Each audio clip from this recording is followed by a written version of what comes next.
Media One you are on എയറിലേക്ക് സ്വാഗതം. ഞാൻ അബ്ദുൽ ജാസിം. പ്രധാന വാർത്ത. ഷാർജയിൽ ഗൾഫ് മാധ്യമം കമോൺ കേരള പുരോഗമിക്കുന്നു. മോഹൻലാൽ ഉൾപ്പെടെ വൻ താരനിരയാണ് കമോൺ കേരളയിലേക്ക് എത്തുന്നത്. മൂന്നാം ദിവസവും ആയിരങ്ങൾ മേളയിലേക്ക് ഒഴുകിയെത്തി. അതിൻ്റെ ദൃശ്യങ്ങളിലേക്ക്.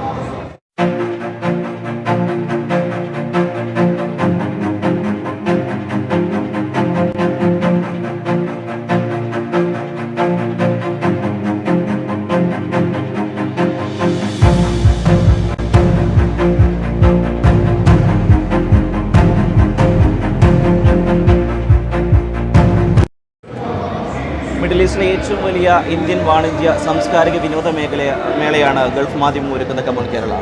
പ്രൗഢമായ സദസ്സിൽ മേളയുടെ ഉദ്ഘാടനം ഇന്നലെ Sharjah Chamber of Commerce chairman Abdullah Sultan Al Uwais നിർവഹിച്ചു. അബ്ബാസ് മുഹമ്മദ് തയ്യാറാക്കിയ റിപ്പോർട്ട് കാണാം. കമോൺ കേരളയുടെ 7ാമത്തെ എഡിഷനാണ് ഷാർജ എക്സ്പോ സെൻറ്ററിൽ തുടക്കമായിരിക്കുന്നത്. മലയാളത്തിൻ്റെ മഹാനടൻ മോഹൻലാൽ അടക്കമുള്ളവർ ഈ മേളയ്ക്ക് എത്തുന്നുണ്ട്. കഴിഞ്ഞ വർഷം ഏകദേശം 2.5 ലക്ഷത്തിലേറെ ആളുകൾ പങ്കെടുത്ത മേളയ്ക്ക് ശേഷമാണ് കൂടുതൽ മിഴിവോടുകൂടി കമോൺ കേരളയുടെ 7ാമത്തെ എഡിഷന് തുടക്കമാകുന്നത്. ഇതോടെ ഈ വാർത്താ ബുള്ളറ്റിൻ പൂർണ്ണമാകുന്നു. നന്ദി, നമസ്കാരം.